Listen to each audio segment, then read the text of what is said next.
رب العالمين والعاقبة للمتقين والصلاة والسلام على محمد وعلى آله وأصحابه وأتباعه وأزواجه وذريته وأهل بيته أجمعين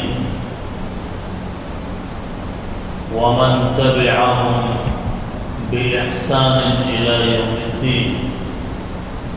أما بعد، فقد قال الله تبارك وتعالى في القرآن المجيد: أعوذ بالله من الشيطان الرجيم، بسم الله الرحمن الرحيم. إنا أنزلناه في ليلة القدر وما أدراك ما ليلة القدر ليلة القدر خير من 1000 شهر.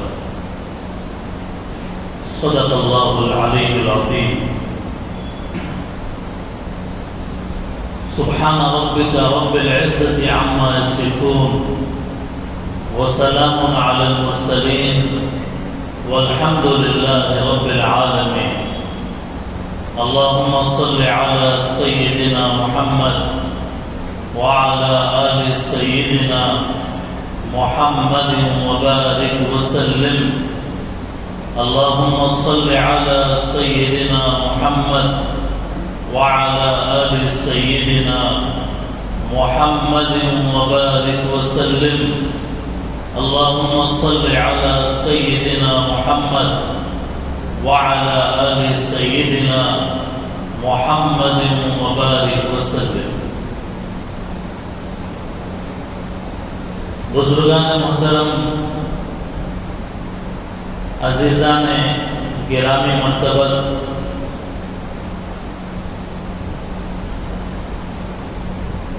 آج کے رات میں ہمارا جمع ہونا اور دین کی بات سننا، اللہ تعالیٰ کا کلام سننا اور اللہ کے نبی صلی اللہ علیہ وسلم کی شان اقدس میں نعتیہ کلام کا سماعت فرمانا یقیناً بہت زیادہ خوشی اور نصیب اور سعادت کی بات ہے۔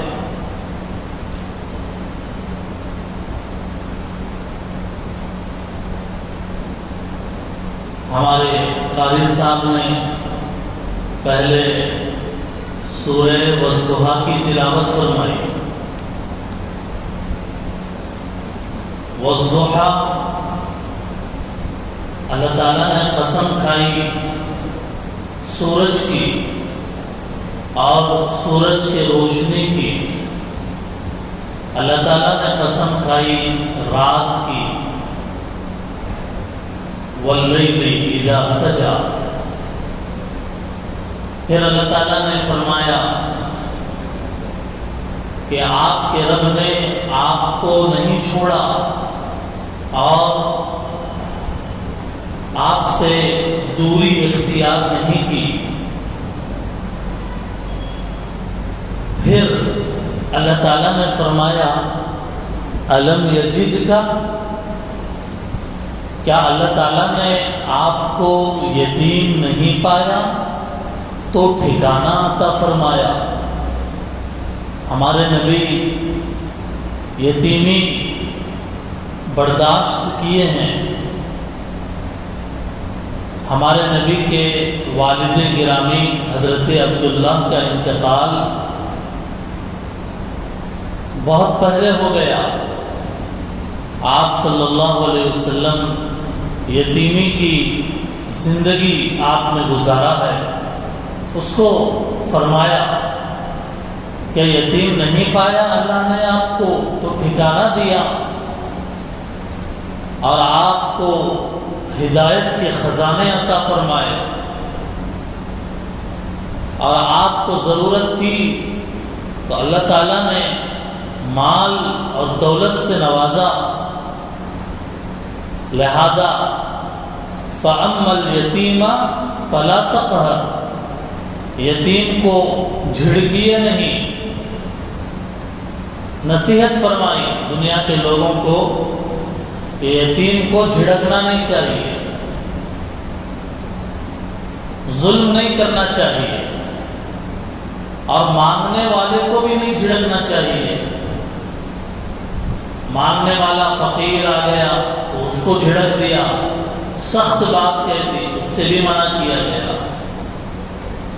اور پھر فرمایا آخری آیت میں اللہ تعالیٰ کی جو نعمت ہے آپ پر اس کو ظاہر کیجیے.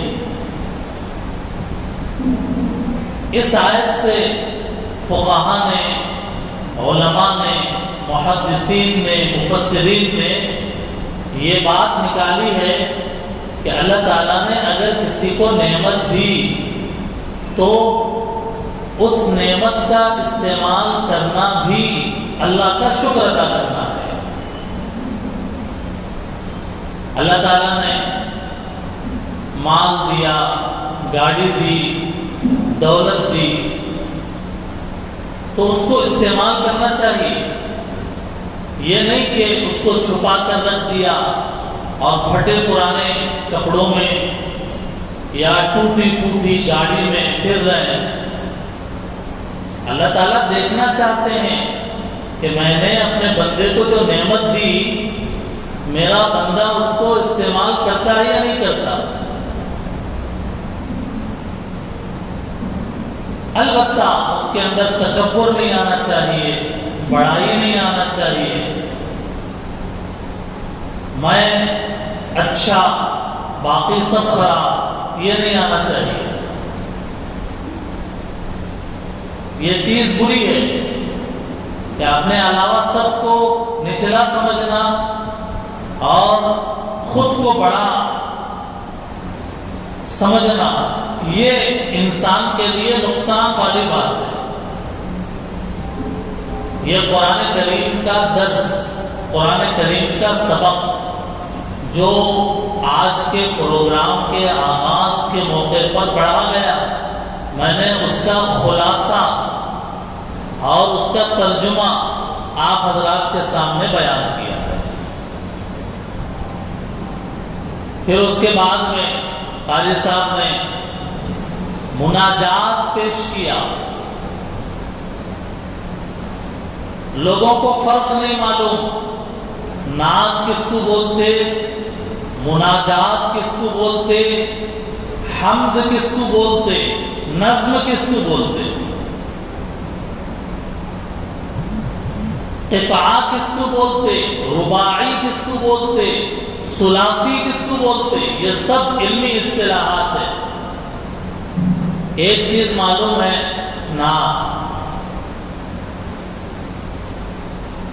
جب بھی کہیں بھی پروگرام شروع ہوتا تو پہلے قرآن کی تلاوت کی جاتی ہے، پھر اس کے بعد نعت پڑھی جاتی ہے. کیا مطلب نعت کا؟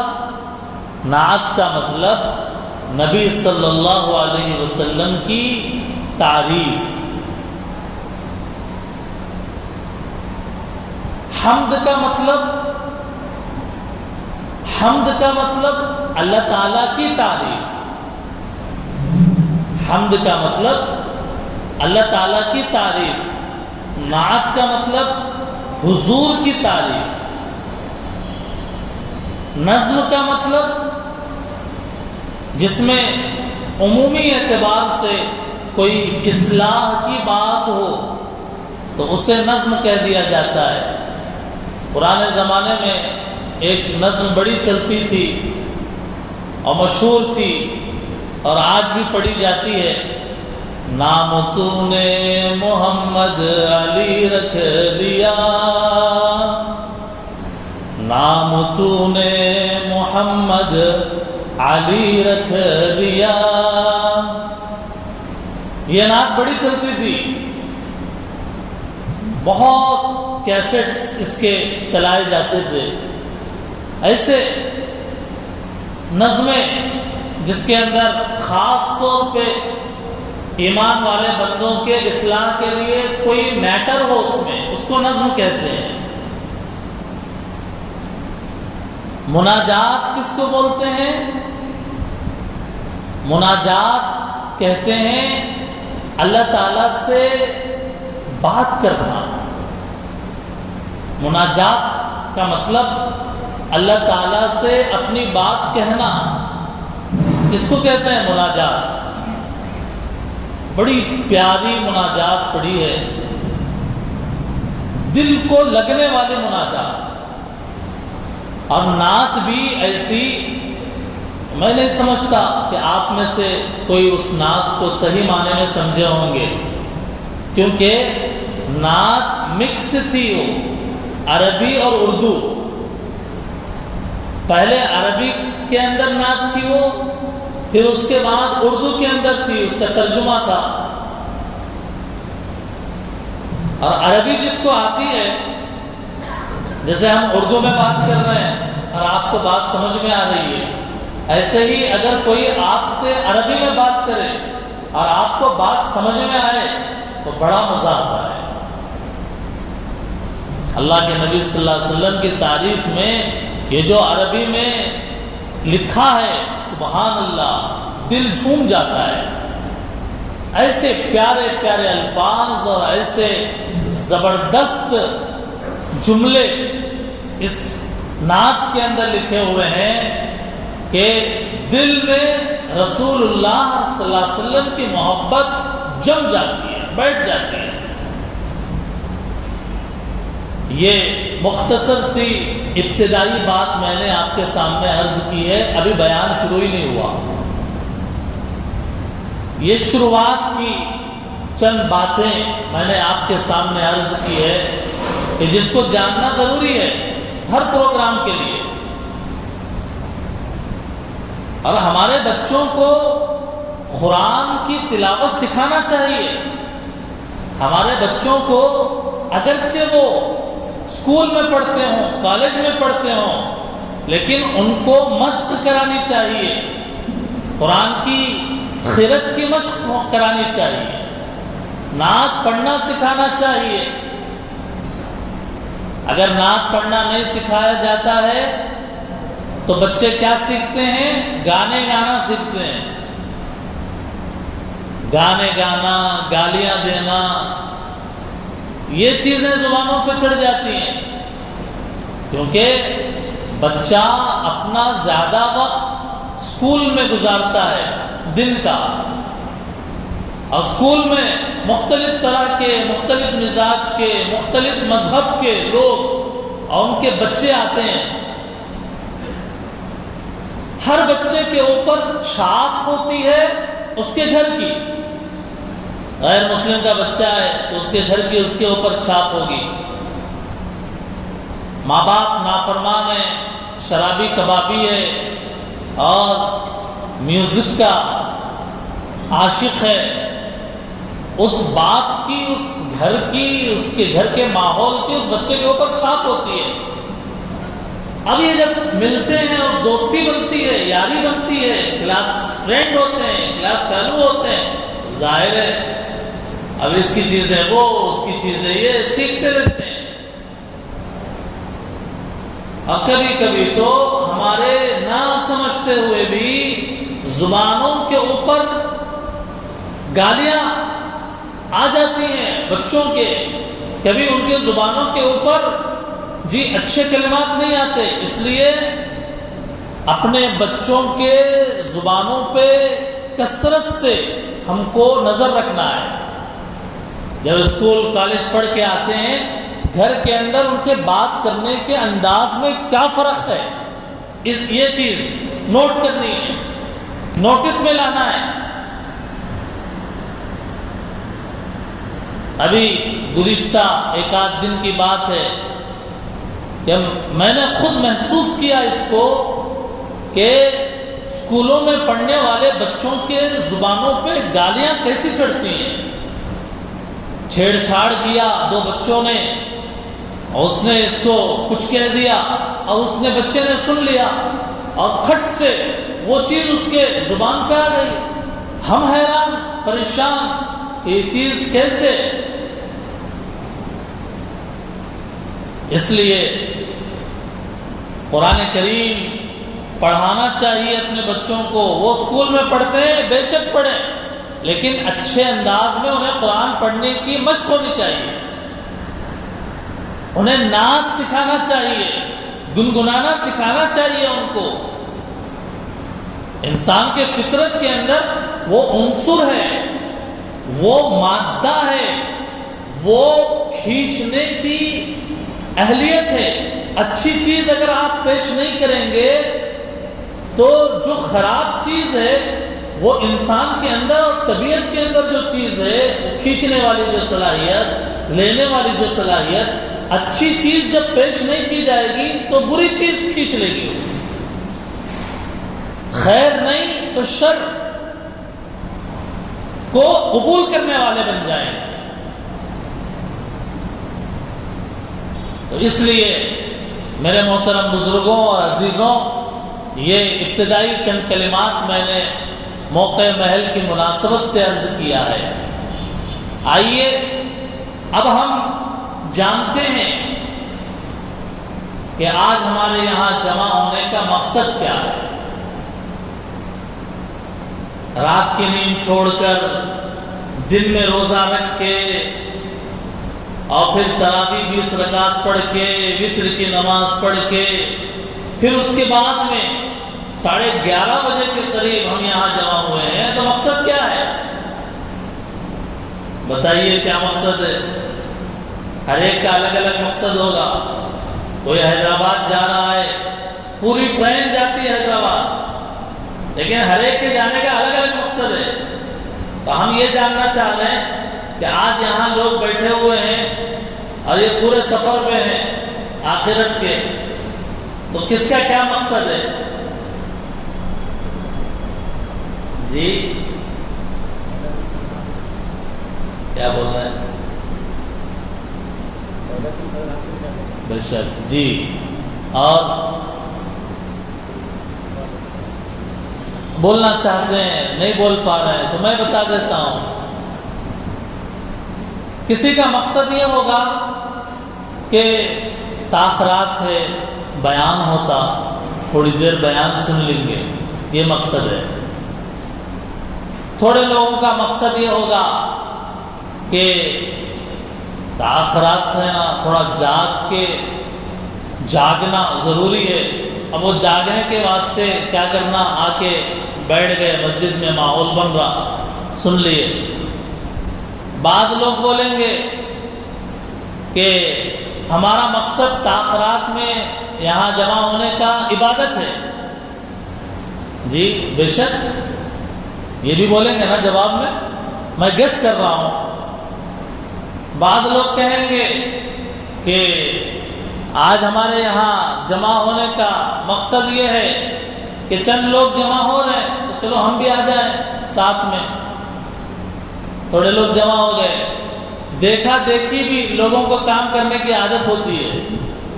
وہاں کوئی 2 3 4 آدمی کھڑے ہو گئے، اب وہ 5 آدمی 50 بننے میں دیر نہیں لگتی. اب وہ کھڑے ہو کے بات کر رہے ہیں، اب آنے جانے ادھر ادھر والے بھی گئے، دیکھ دیکھ کے جا کے کھڑے ہونے لگے. اب وجہ کس کو بھی نہیں معلوم کیا ہو رہا. بھائی کیا ہو رہا کہ ہم بھی دیکھنے آئے. دیکھا دیکھی کرنے کا مقاصد الگ ہیں، لیکن میرے دوستوں اور بزرگوں، ہمارے تاخراتوں میں جمع ہونے کا مقصد یہ ہے کہ ہمیں شب قدر نصیب ہو جائے. ہمیں شب قدر نصیب ہو جائے، ہمیں شب قدر مل جائے. جاگنے کا مقصد یہ نہیں ہے کہ ہم اپنے دوستوں میں کہتے پھریں کہ میں پوری رات جاگا. جاگنے کا مقصد یہ نہیں ہے کہ ہم گپ شپ میں اپنا وقت گزاریں.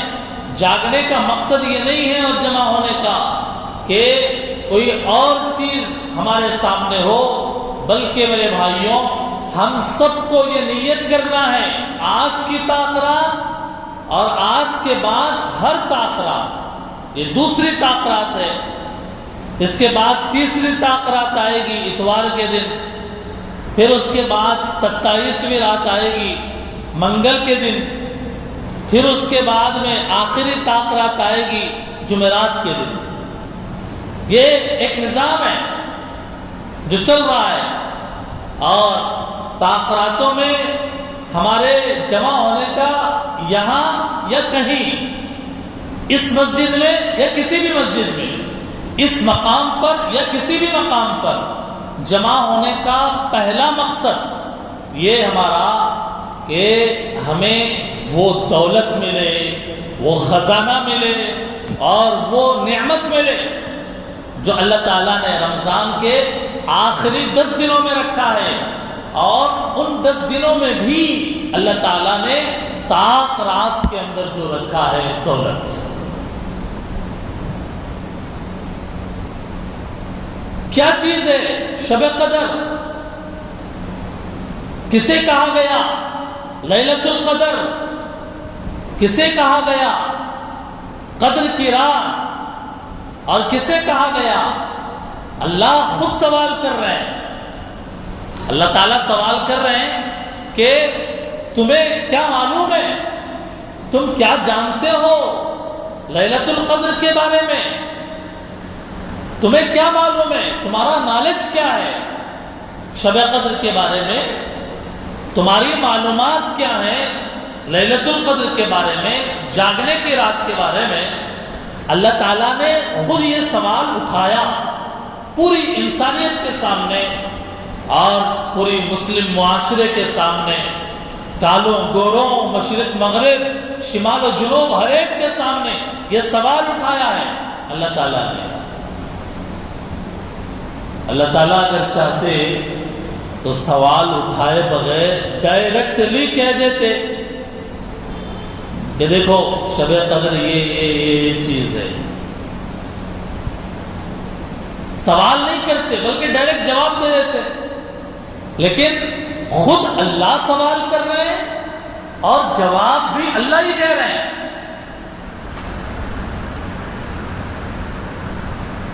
سوال خود کریں اور جواب بھی خود ہی دے دیں۔ مفسرین فرماتے ہیں حکمت اس کے اندر یہ ہے کہ انسان کے دماغ میں کو متوجہ کرنے کے لیے، اس کو چوکس بنانے کے لیے، اس کو ایک دم حاضر کرنے کے لیے سوال کیا جاتا ہے، پھر اس کے بعد جواب دیا جاتا ہے۔ ایسے ہی بات کہہ دی جائے شب قدر یہ چیز ہے، یہ چیز ہے، ایسا ہے، ایسا ہے، تھوڑے لوگ سنتے، تھوڑے لوگ نہیں سنتے، لیکن جب سوال کیا گیا بتائیے آپ میں سے کس کو معلوم ہے شب قدر کیا چیز ہے؟ اب ہر آدمی اپنے دماغ سے پوچھتا، ہر آدمی کے دل کے اندر خیال آتا، سامنے پوچھا جا رہا شب قدر کیا چیز ہے، پوچھ رہے، اس کا جواب کیا ہے، میرے پاس کیا ہے، میرے نالج میں کیا ہے، میری معلومات کیا کہتی ہیں؟ وہ خود سے سوال کرتا ہے۔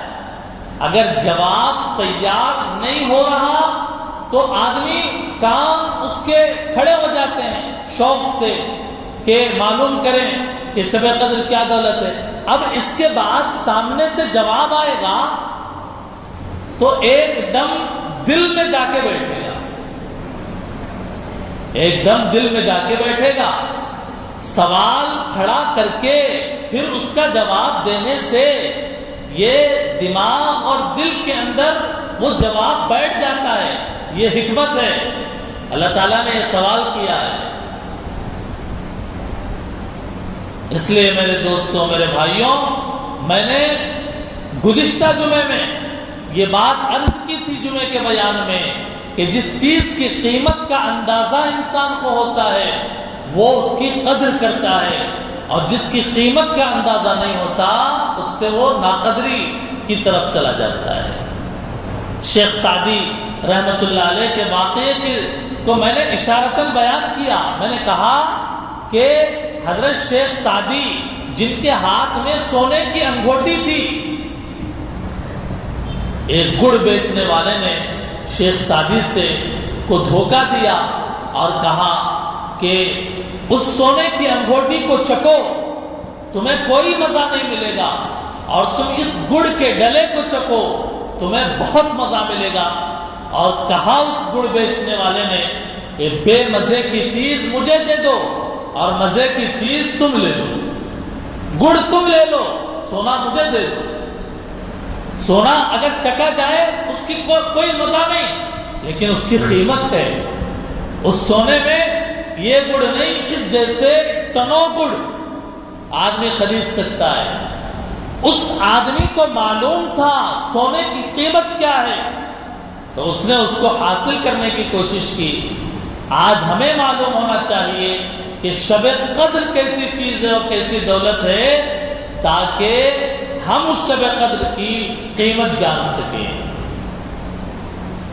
علاء الدین کا چراغ جس نے الف لیلہ کے قصوں میں پڑھا،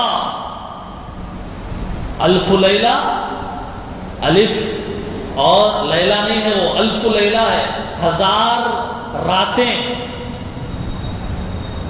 اور جس نے اس کی قیمت کو جانا اور وہ اس چراغ کو حاصل کرنے کے لیے بھاگ دوڑ کیا۔ عربی کے اندر بڑے مشہور واقعات ہیں یہ الف لیلہ کے، اس کے اندر وہ چراغ، اس کی قیمت کو جانا۔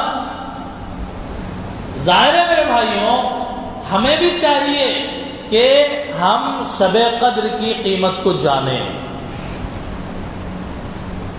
اللہ تعالیٰ کا کرم ہے، احسان ہے کہ رمضان کے مہینے میں اللہ تعالیٰ نے ہمارے لیے عبادت کرنا آسان بنا دیا، ہمارے لیے عبادت کرنا آسان بنا دیا، اور عبادت کرنے کے لیے جتنی رکاوٹیں آ سکتی ہیں ان سب کو ختم کر دیا۔ دیکھیے، انسان کا جانی دشمن، ایمانی دشمن، اسلامی دشمن، ازلی دشمن کون ہے؟ شیطان۔ شیطان دشمن ہے انسان کا۔ کیوں؟ شیطان انسان کا دشمن کیوں ہے؟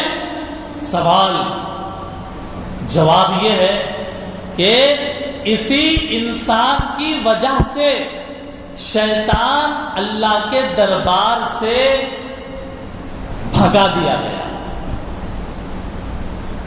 اللہ تعالیٰ نے فرمایا تھا، میں نے آدم کو پیدا کیا، اے فرشتوں سجدہ کرو آدم کو۔ شیطان کو بھی حکم دیا سجدہ کرنے کا، لیکن ابلیس نے، شیطان نے سجدہ نہیں کیا، انکار کیا۔ اللہ نے کہا تم میرے دربار سے نکل جاؤ۔ انسان کی وجہ سے شیطان کو اللہ کے دربار سے نکال دیا گیا، باہر کر دیا گیا۔ اب ذرا غور کیجئے گا کہ شیطان جب اللہ کے دربار سے ملعون ہو کر نکالا گیا، اس نے اللہ سے کیا کہا؟ اس نے اللہ سے کہا، اے اللہ، میں آپ کے عزت کی قسم کھاتا ہوں۔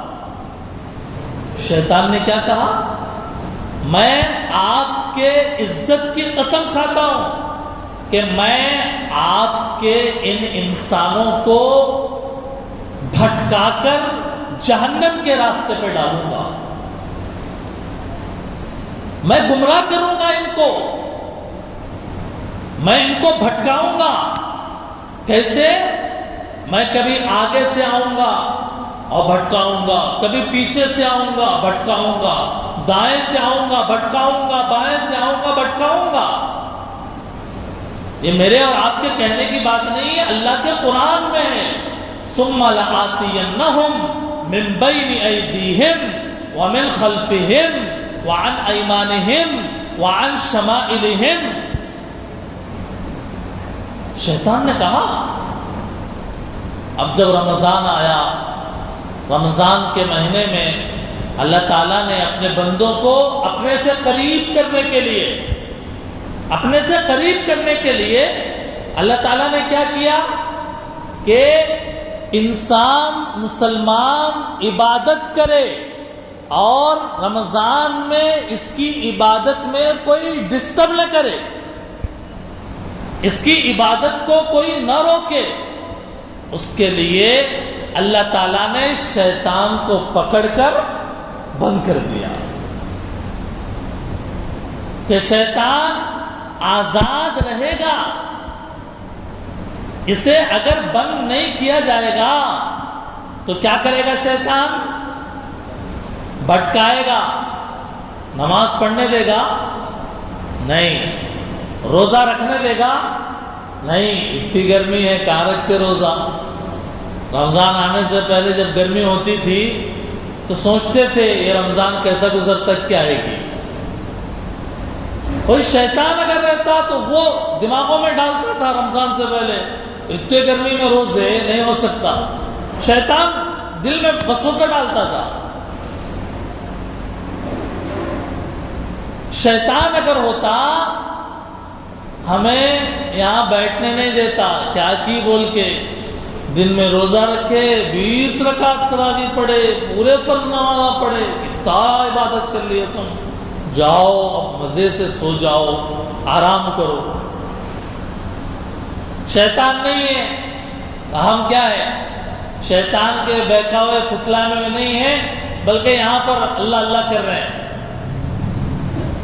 عبادت کر رہے ہیں۔ رمضان میں مسجدیں بھری ہوئی ہوتی ہیں، کیوں؟ اس لیے کہ شیطان دنیا سے غائب ہے، دنیا میں نہیں ہے، وہ اس کو پکڑ کے گرفتار کر لیا گیا۔ خدائی پولیس فرشتوں نے شیطان کو پکڑ کر بند کر دیا، ہٹا دو اس کو۔ اللہ تعالیٰ اپنے بندوں کو نوازنا چاہتے ہیں، بہانہ اپنے سے قریب کرنے کا، کہ شیطان دشمن ہے انسان کا، مسلمان کا، اگر اسے رمضان میں آزاد چھوڑا جائے یہ ایمان والے کو نماز نہیں پڑھنے دے گا، اس لیے پکڑ لو اس کو، گرفتار کر لو اس کو۔ زنجیریں ڈال کر لے جا کر پکڑ لیا گیا، اب شیطان تل ملا رہا۔ یہ اللہ تعالیٰ کا فضل ہے یا نہیں ہے؟ اللہ ہی کا فضل ہے۔ وہ شیطان آزاد گھومتے رہتا تو عبادت کرنا مشکل ہو جاتا۔ اللہ تعالیٰ ہم کو اپنے قریب کرنا چاہ رہے ہیں اس لیے۔ اور پھر اللہ تعالیٰ نے فرمایا کہ روزانہ ایک دعا تمہاری کمپلسری قبول، افطار کے وقت میں تمہاری ایک دعا قبول۔ جیسے چیک بک، ایک چیک پہ سائن کر کے دے دیے، چیک پھاڑ کے آپ کے ہاتھ میں دے دیے، آج کے دن کا چیک ہے یہ، اماؤنٹ نہیں لکھے اس کے اوپر، اور بینک میں کروڑوں روپے ہیں اس کے اکاؤنٹ میں، صرف سائن کر کے چیک پھاڑ کے دے دیے، ہاتھ میں تھما دیے، تم جتنا چاہے اس میں لکھ لو۔ آدمی کتنا سوچے گا کتنا لکھنا چاہیے، کتنا لکھے گا؟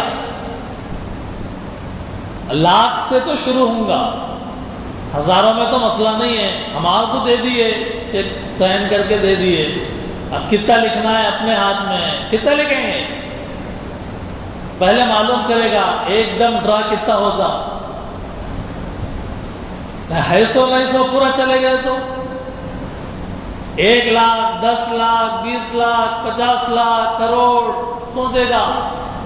کروڑ کے بعد جانا نہیں جانا، خراب ارب ترب کیا کیا کی ہے کہ اوپر چیک پھاڑ کے دے دیا گیا، گورنمنٹ نے دے دیا آپ کو، اور اس کے خزانے بہت، گورنمنٹ کے خزانے میں بہت پیسہ پڑا ہوا ہے، پھاڑ کے دے دیے، اب لکھ لو جو بھی لکھنا ہے، اختیار دے دیے۔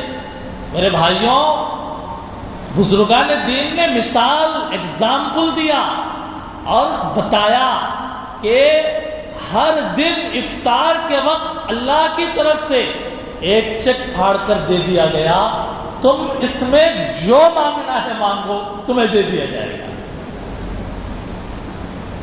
تم جو مانگو گے تمہیں عطا کر دیا جائے گا، محروم نہیں کیا جائے گا۔ بڑے لوگ جب زبان دیتے ہیں پیچھے نہیں ہٹا کرتے، بڑے لوگ جب بات دیتے ہیں، زبان دیتے ہیں، وعدہ کرتے ہیں، وعدہ خلافی نہیں کیا کرتے۔ اسی لیے روزانہ افطار سے 10 منٹ پہلے چیخ چیخ کر بولتے ہیں، بھائیوں افطار کا وقت قریب ہے، افطاری پہ زیادہ توجہ مت دو، دعاؤں پہ توجہ دو۔ لیکن صورتحال کیا ہے؟ صورتحال یہ ہے کہ افطاری جمانے پہ زیادہ توجہ رہتی ہے۔ یہاں کی جو صورتحال ہے وہ سموسے آئے نہیں آئے، بوندی بس ہوتی نہیں ہوتی، گنجی کے کھٹورے ہے نہیں ہیں، جی مرچیاں آلو بجیاں ادھر دیکھے ادھر 2 آئٹم زیادہ دکھ رہا، یہاں سامنے نہیں ہے۔ اب جب بٹن دبائیں گے سیرن کا کیا کھائیں گے، پہلے فکر کر رہے ہیں۔ دعا میں ہاتھ بھی اٹھائے، ہاں ادھر بڑھاؤ، ادھر ڈالو تھوڑا، ادھر تھوڑی دال، ادھر فلاں اور ادھر فلاں۔ جی روزہ افطار کھجور پانے سے بھی ہو سکتا ہے نا، کھجور پانے سے بھی روزہ افطار ہو سکتا ہے۔ یہ 4-5 چیزیں 10-15 چیزیں کھانے کی طرف توجہ ہے۔ اللہ تعالیٰ بول رہے تیرے کو کیا دیا، تو کدھر دیکھ رہا؟ تو آپ کو چیک پھاڑ کے دے دی اللہ تعالیٰ، لکھ لو جو لکھنا ہے۔ ہم انہیں وہ چیک کو بازو میں رکھ کے ہاتھ میں رکھ کے یوں ادھر ادھر دیکھ رہا کھانے پینے کی چیزاں۔ اس لیے میرے بھائیوں اس کی قیمت سمجھنا ہے۔ ہر دن میں کہتا ہوں حدیث میں ہے، ہر دن افطار کے وقت ایک دعا ضرور قبول مانگنا ہے اللہ سے۔ اللہ تعالیٰ بھی بڑے رحیم کریم ذات ہے۔ انسان دعا نہیں مانگتا بول کے معلوم اللہ کو زیادہ نہیں مانگتا، ضرورت پڑے جبیش مانگتا۔ خالی ٹائم پہ اچھا ہے، پیسہ ہے، صحت ہے، دولت ہے، سب کچھ سیٹ ہے، فٹ ہے، اللہ کے سامنے ہاتھ اٹھا کے بیماری آئی اللہ بیماری آئی دور کر دیجئے، پریشانی آئی اللہ پریشانی آئی دور کر دیجئے، انتقال ہو گیا مولا انتقال ہو گیا معاف کر دیجئے مغفرت کر دیجئے۔ ورنہ یہ ہاتھ بہت زیادہ اللہ کے سامنے اٹھنا چاہیے۔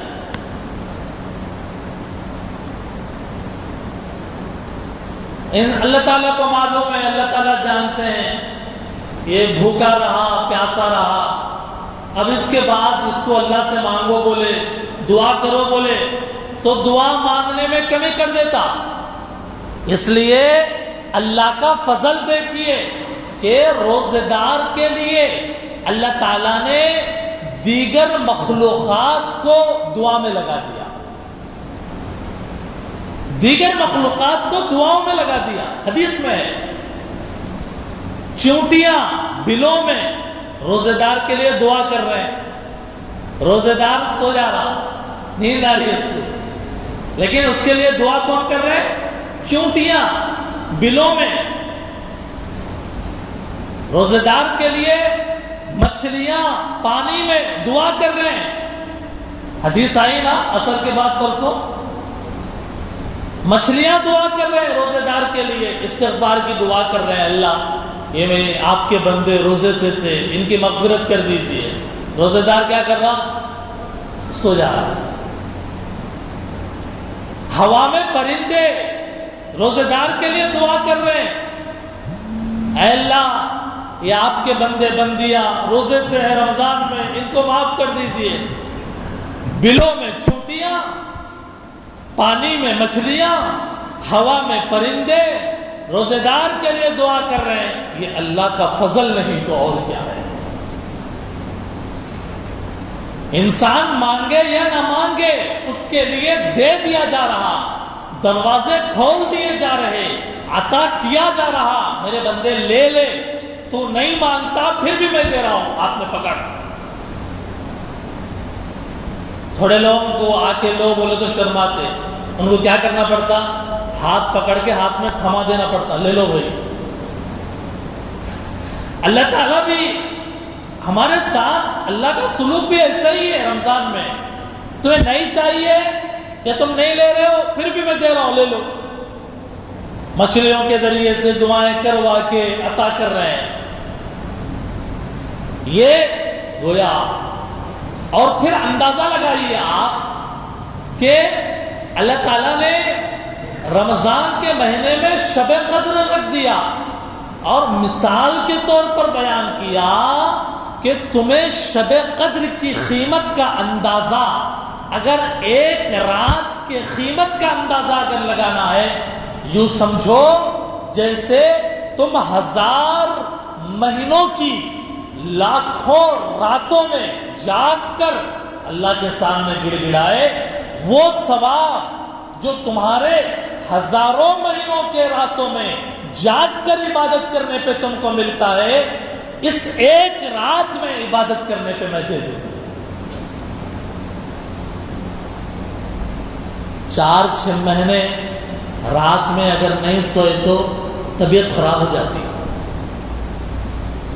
سسٹم ایسا بنائے اللہ تعالیٰ، رات کے 9, 10, 11 بجے نیند آ جاتی اور صبح تک 6-7 گھنٹے مست نیند آتی۔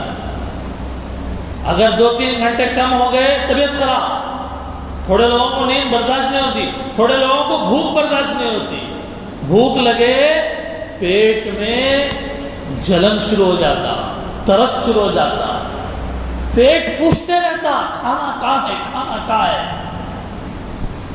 تھوڑے لوگوں کو نیند برداشت نہیں ہوتی، نیند ہونا بھائی کمپلسری ہے، نہیں بولے تو خیام ہو جاتے، کھانا نہیں کھایا جاتا، نہیں ہوتا کچھ بھی۔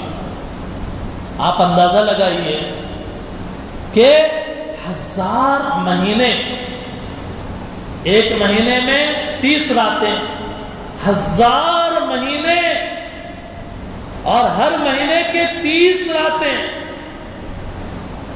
کیا کوئی جاگ کر عبادت کر سکتا ہے؟ کیا جاگ کر پوری رات جاگ کر عبادت کر سکتا ہے کیا؟ 4 مہینے اگر راتوں کی نیند اگر آپ کو نہ ملے، آپ کی طبیعت خراب ہو جائے گی۔ تو 1000 مہینوں کے ہر مہینے کے 30 راتوں میں جاگ کر عبادت کرنے کی ہم میں طاقت نہیں ہے، یہ اللہ بھی جانتے ہیں۔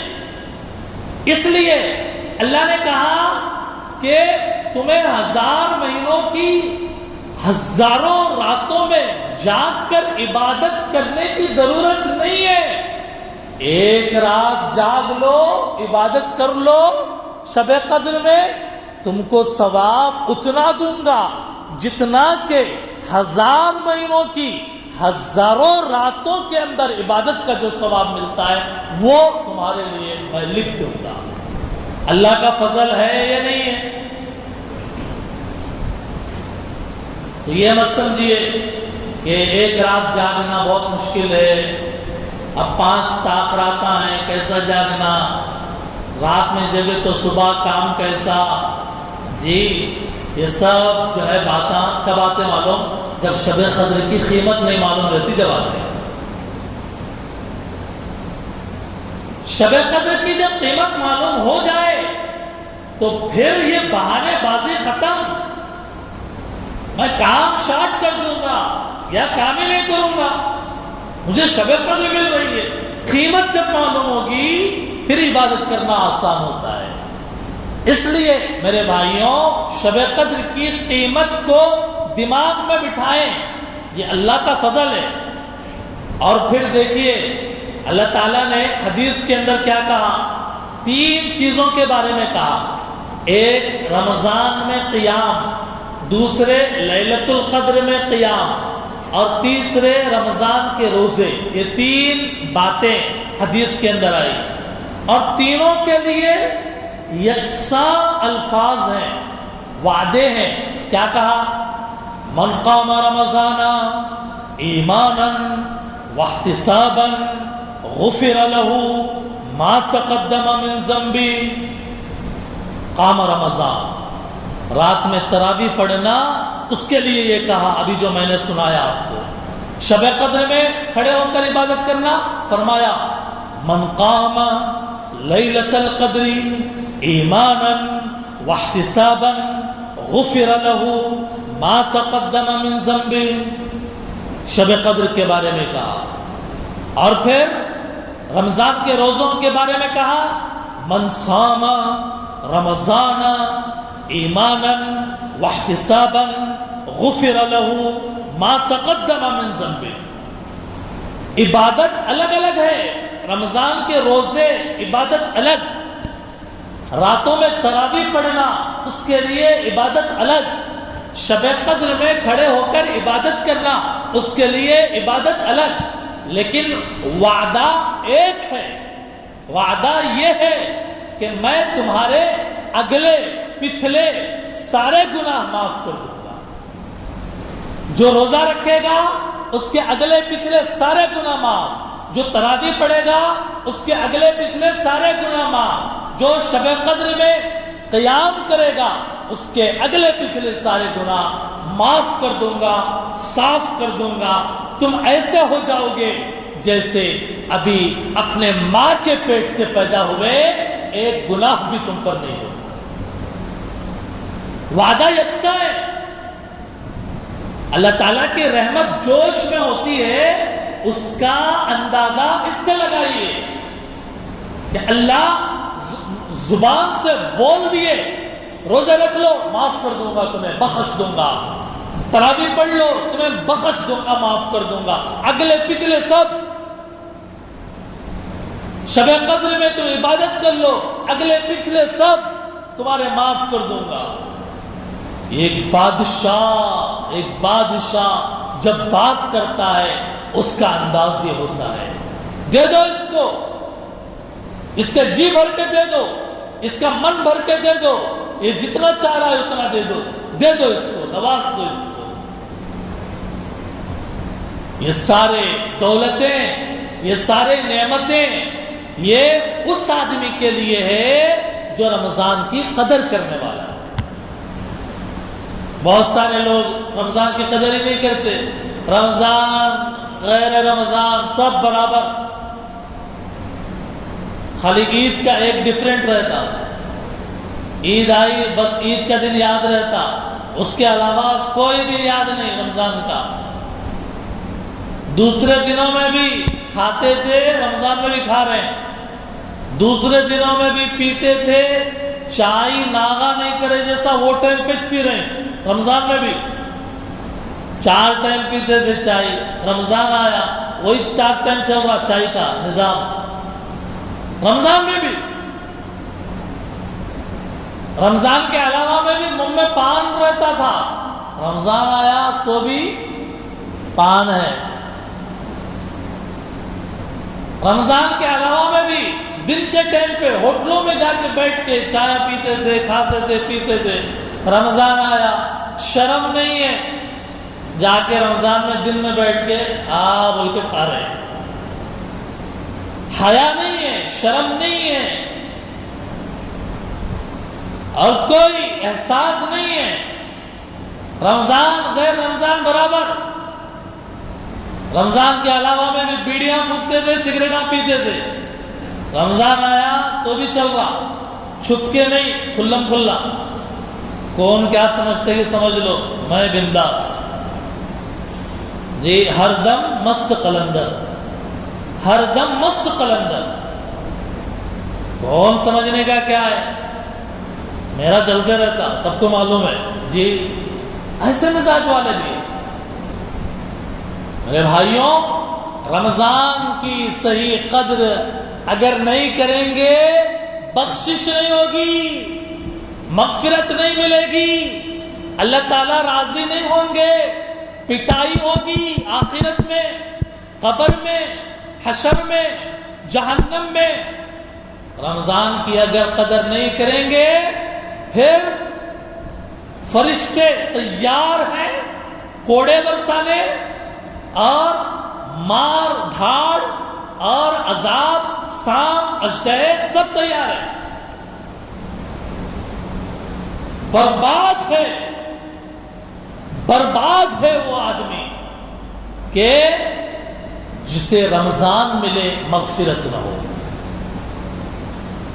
مشہور حدیث ہے، اللہ کے نبی صلی اللہ علیہ وسلم نے فرمایا صحابہ سے میرا ممبر لاؤ. آپ صلی اللہ علیہ وسلم کا ممبر لا کر لگا دیا گیا مسجد نبوی میں. اللہ کے نبی پہلے زینے پہ چڑھے تو بولے آمین. دوسرے زینے پہ چڑھے پھر کہا آمین. تیسرے زینے پہ چڑھے پھر کہا آمین. صحابہ حیران ہیں. اللہ کے نبی اس سے پہلے بھی منبر پر چڑھتے تھے لیکن کبھی ایسا آمین آمین نہیں بولے. بات کیا ہے؟ ماجرا کیا ہے؟ صحابہ نے ہمت کیا، پوچھا اللہ کے نبی آج آپ کی زبان سے ہم نے وہ بات سنی جو آج سے پہلے کبھی نہیں سنی. ماجرا کیا ہے؟ بات کیا ہے؟ اللہ کے نبی صلی اللہ علیہ وسلم نے فرمایا، غور سے سنیں، اللہ کے نبی صلی اللہ علیہ وسلم نے فرمایا کہ میں جب پہلے زینے پر، پہلے سیڑھی پر جب قدم رکھا تو حضرت جبرائیل علیہ السلام نے فرمایا تھا کہ ہلاک ہو جائے وہ آدمی کہ جسے رمضان جیسی دولت ملے اور وہ اپنی مغفرت نہ کرا لے. رمضان جیسی دولت ملے مغفرت نہ کرا لے. جبرائیل علیہ السلام نے یہ بد دعا کی، میں نے اس پر آمین کہا. کیا کسی مسلمان کو جبرائیل علیہ السلام کی بد دعا کے قبول ہونے میں کوئی شک ہے؟ کیا کسی مسلمان کو نبی جس بد دعا پر آمین کہے اس بد دعا کے لگنے میں شک ہے؟ اگر شک ہے تو بتایا جائے، اگر کسی کو ڈاؤٹ ہے تو سنایا جائے کہ بد دعا دینے والے فرشتوں کا سردار اور اس بد دعا پر آمین کہنے والے نبیوں کے سردار، رسولوں کے سردار. پھر بھی جو آدمی یہ سمجھے میں رمضان میں کھلے عام کھاؤں گا، کھلے عام پیوں گا، کھلے عام تماشا کروں گا اور کھلے عام میں اپنی مرضی کروں گا، تو آج وہ کھلے عام یہ سن لے کہ اس کے لیے جبرائیل کی بد دعا اور پھر اس کے لیے نبی کی آمین لگے گی. وہ برباد ہوگا دنیا کے اعتبار سے بھی آخرت کے اعتبار سے. اس لیے یہ نہ سمجھا جائے میں بنداس اور میری زندگی بنداس، کوئی بنداس نہیں. ہر ایک کو آخرت سے جوڑ دیا گیا، ہر ایک کے اعمال ریکارڈڈ ہیں، ہر ایک آدمی کیمرے کے ضد میں ہے. خدائی کیمرہ، خدائی گواہ فرشتوں کے ضد میں، خدائی نام اعمال کے احاطے میں ہے. وہ چور چوری کر کے یہ نہ سمجھے میں بچ جاؤں گا، دنیا میں بچے گا، آخرت میں کہاں سے بچے گا؟ اس کے لیے تو زمین بھی گواہی دے گی، اس کے لیے ہاتھ بھی گواہی دیں گے، اس کے لیے اس کا جسم بھی گواہی دے گا، اس کے لیے فرشتے کرامن کاتبین بھی گواہی دیں گے، اور اس کے لیے اس کی ریکارڈ ہونے والی اور لکھی جانے والی نیکیوں کی برائیوں کی کتاب کھول کر رکھ دی جائے گی. کہہ دیا جائے گا پڑھ تو زندگی میں کیا کرتا تھا، اس کے اندر لکھا ہوا ہے. رمضان کی ناقدری کرنے والوں کے لیے بڑا سخت پیغام اور بڑے سخت لہجے میں میں یہ بات کہہ رہا ہوں،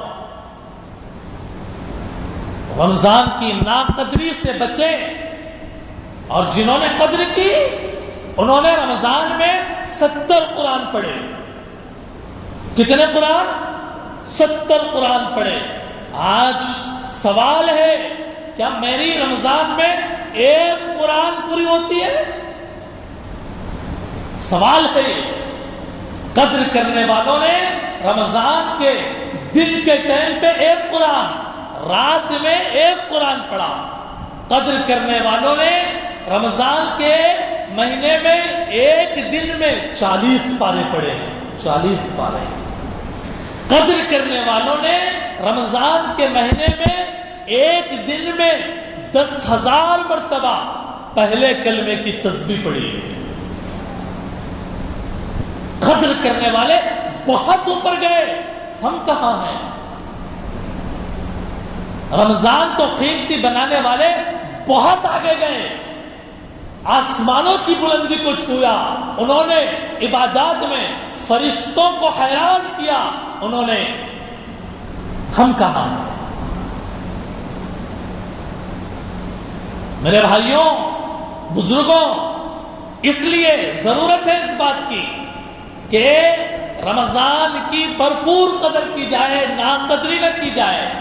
رمضان کی جب قدر کی جاتی ہے، اس کی راتوں کی قدر، اس کے دن کی قدر، اس کی نمازوں کی قدر، اس کے قرآن کی قدر، اس کے ذکر کی قدر، اس کے طاقتوں کی قدر جب کی جاتی ہے، پھر میرے بزرگوں، دوستوں، ایک آدمی جو کافر تھا، ایک آدمی جو مشرک تھا، اللہ تعالیٰ نے رمضان کے قدر کرنے کی وجہ سے اس کو معاف کر دیا۔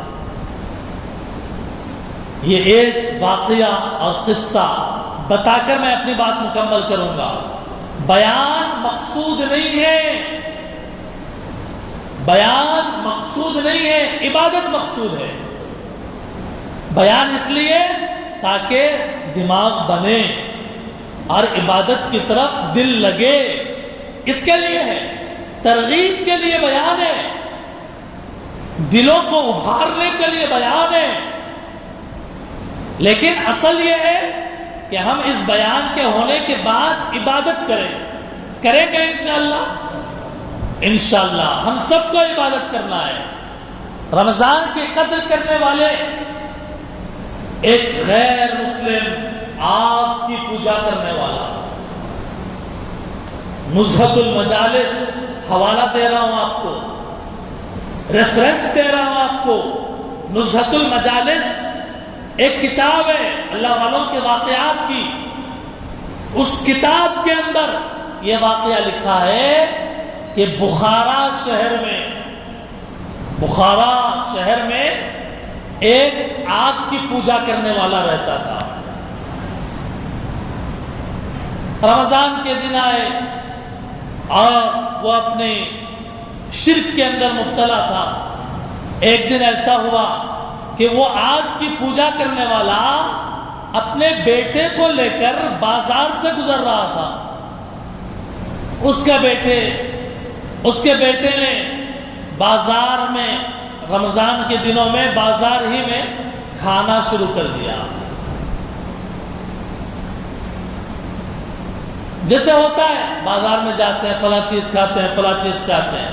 وہ تو غیر مسلم تھا، اس کے لیے کوئی بات ہی نہیں تھی، اس کے لیے کوئی سوچ کی بات نہیں تھی، کھانا شروع کر دیا۔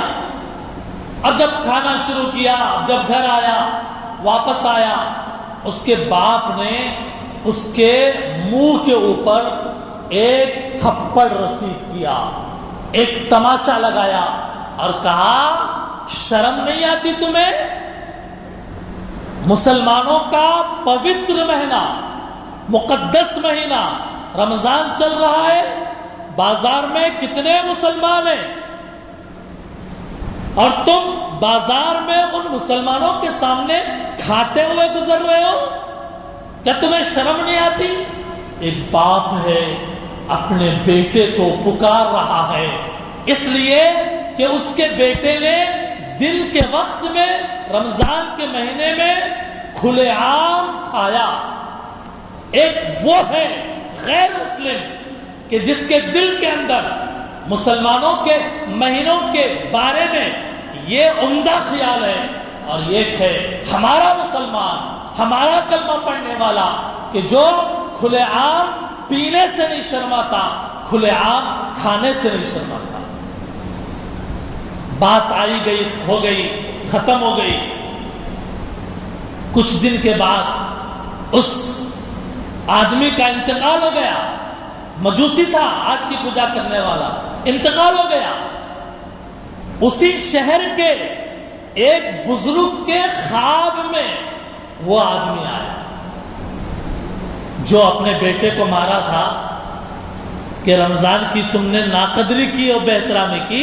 اس کا انتقال ہو گیا اور پھر اس کے بعد ایک اللہ والے کے خواب میں وہ آدمی آیا. صورتحال کیا ہے؟ صورتحال یہ ہے کہ وہ جنت میں ٹہل رہا ہے. کہاں ٹہل رہا ہے؟ جنت میں. وہ اللہ والے حیران ہو گئے. تم تو کافر تھے، تم تو مشرک تھے، تم تو نافرمان تھے، تم تو آگ کی پوجا کرنے والے تھے، تم جنت میں کیسے؟ اس آدمی نے کہا کہ میں نے زندگی کے اندر ایک وقت میں نے اپنے بچے کو رمضان کی بے احترامی کرنے کے اوپر مارا تھا اس کو، اور میں نے اس کو پکارا تھا. اللہ تعالیٰ کو میری یہ ادا اتنی پسند آئی کہ مرنے سے پہلے اللہ نے مجھے کلمے کی توفیق دے دی. اللہ تعالیٰ نے مرنے سے پہلے مجھے کلمے کی توفیق دی. میں جب مرا مسلمان ہو کر مرا، اور اب اللہ نے اس رمضان کی قدردانی کے نتیجے میں مجھے یہ جنت اور اس کے محلات عطا کیے ہیں. میرے بھائیوں، سبق لیجئے اس واقعے سے، عبرت حاصل کیجئے کہ رمضان کی قدر کرنے پر اللہ تعالیٰ نے اس آدمی کے درجات کو بلند کیا. وہ کافر تھا، مشرک تھا، لیکن اللہ نے اس کے عمل کو پسند کر کے اس کو پہلے ایمان کی توفیق دی، پھر اس کو مرنے کے بعد جنت کے محلوں میں اور وہاں کے نعمتوں کے اندر رکھا ہے. یہ ہے وہ دولت جو رمضان کی قدر کرنے پر ملا کرتی ہے. کیا ہم سب بھی قدر کریں گے انشاءاللہ؟ اللہ ہم سب کو توفیق عطا فرمائے. یہ چند ضروری گزارشات اور ضروری باتیں تھی جو آج کی تاخیرات میں آپ حضرات کے سامنے عرض کی گئی ہے. اس دعا کے ساتھ ہم اپنی بات مکمل کرتے ہیں کہ اللہ تعالی ہم سب کو اس رات کی قدر کرنے کی توفیق عطا فرمائے اور ہمیں شب قدر کی دولت عطا فرمائے. خوب دعائیں مانگنا ہے، اللہ تعالیٰ سے گڑ گڑانا ہے، عاجزی کرنا ہے، تلاوت کرنا ہے اور عبادات کا ماحول بنانا ہے. عبادت کا ماحول کیسے بنے گا؟ عبادت کا ماحول بنے گا اپنے نوافل کا اہتمام کر کے مسجد کے اندر رہنے کی کوشش کریں. اس کو سخت ضرورت ہے باہر جا کر ضرورت پوری کر کے آئیں، ورنہ مسجد کے اندر رہیں. پہلا کلمہ لا الہ الا اللہ محمد رسول اللہ کون کتنی مرتبہ پڑھ سکتا ہے؟ 1000، 2000، 3000؟ آگے مت کو بولو. کم از کم کتنی مرتبہ پڑھیں گے؟ 1000 مرتبہ پڑھیں گے انشاءاللہ. کون کون پڑھیں گے؟ میں بھی پڑھوں گا انشاءاللہ، آپ بھی پڑھیں گے انشاءاللہ. 1000 مرتبہ ہم کو پہلا کلمہ پڑھنا ہے.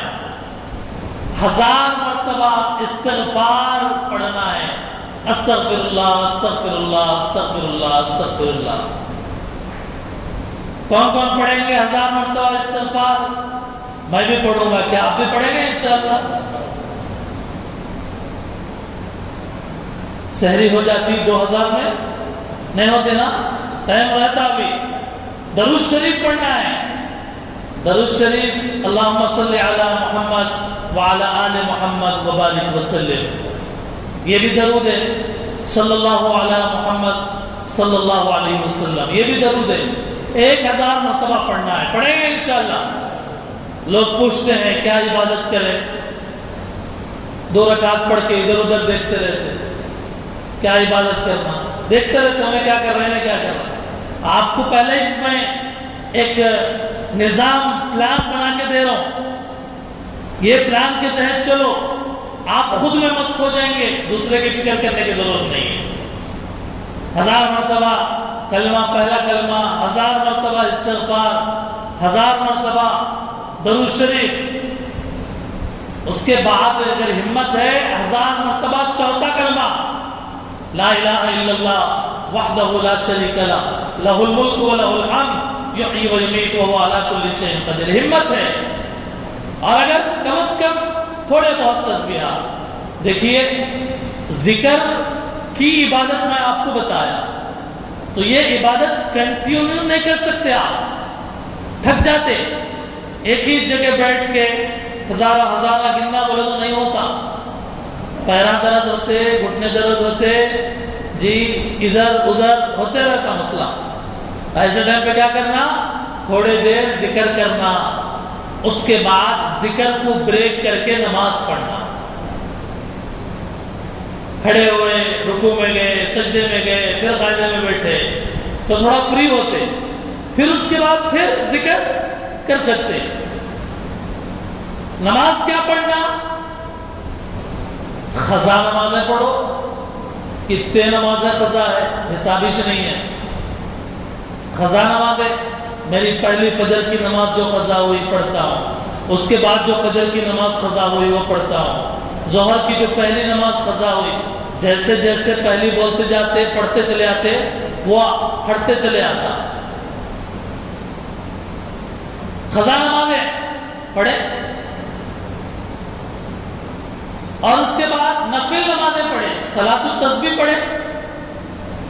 بہت لوگوں کو انٹرسٹ رہتا صلاۃ التسبیح پڑھنے میں، اور ہونا بھی چاہیے، صلاۃ التسبیح کی نماز ہی ایسی ہے کہ اس کی طرف دل کھینچنا چاہیے۔ کس کو معلوم ہے صلاۃ التسبیح نماز پڑھنے کا طریقہ؟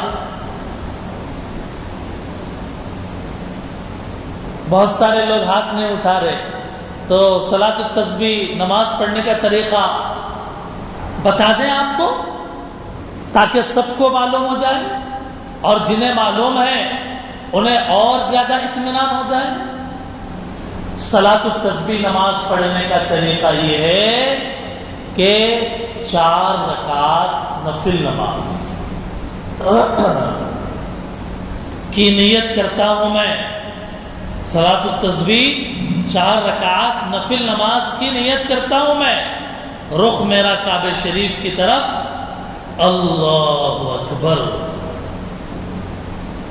اللہ اکبر بولنے کے ساتھ ہی کیا پڑھنا، ثنا پڑھ لینے کے بعد 15 مرتبہ سبحان اللہ والحمدللہ ولا الہ الا اللہ واللہ اکبر 15 مرتبہ پڑھنا۔ اس کے بعد سورہ فاتحہ پڑھ لینا، اس کے بعد کوئی سورت یاد ہے وہ پڑھ لینا، رکوع میں جانے سے پہلے، وہ سورت پڑھنے کے بعد رکوع میں جانے سے پہلے 10 مرتبہ پھر کیا پڑھنا، سبحان اللہ والحمدللہ ولا الہ الا اللہ واللہ اکبر۔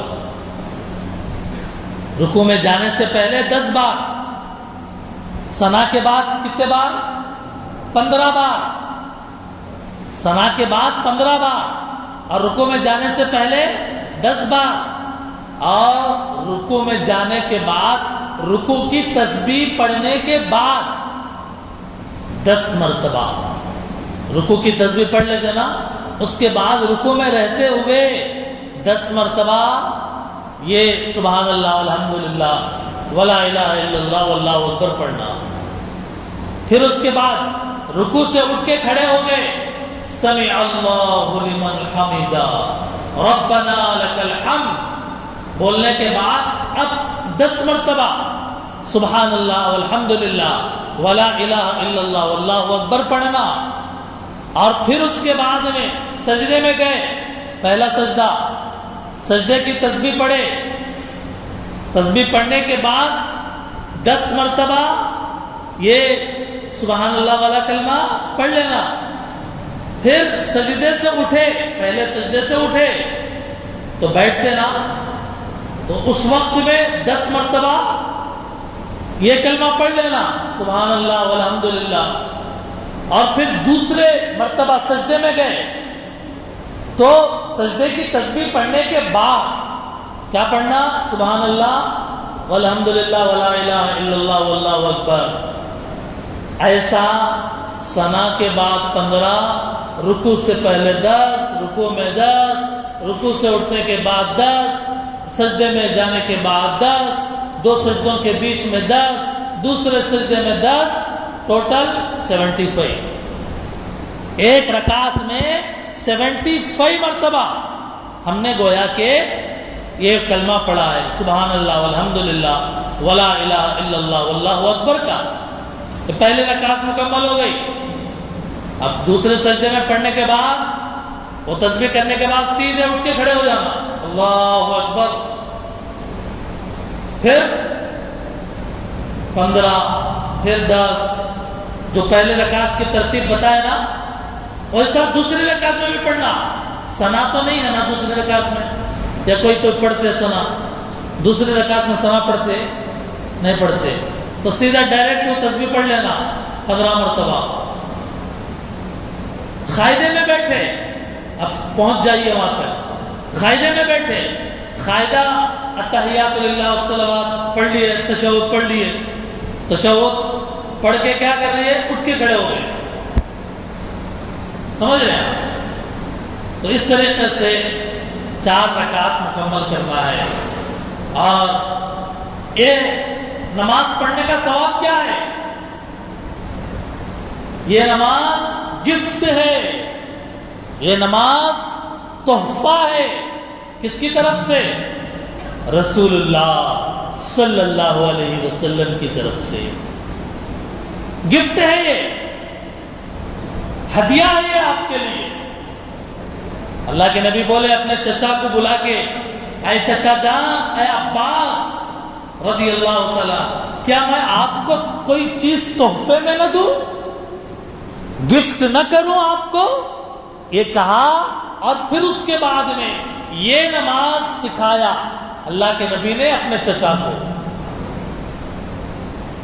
اور فضیلت یہ بیان کی اور حکم یہ دیا کہ آپ سے اگر یہ ہو سکے روزانہ صلاۃ التسبیح پڑھا کیجیے. کوئی ہے روزانہ صلاۃ التسبیح پڑھنے والے؟ اللہ کے نبی بولے اپنے چچا کو اگر روزانہ نہیں پڑھ سکتے ہفتے میں 1 بار پڑھا کیجیے.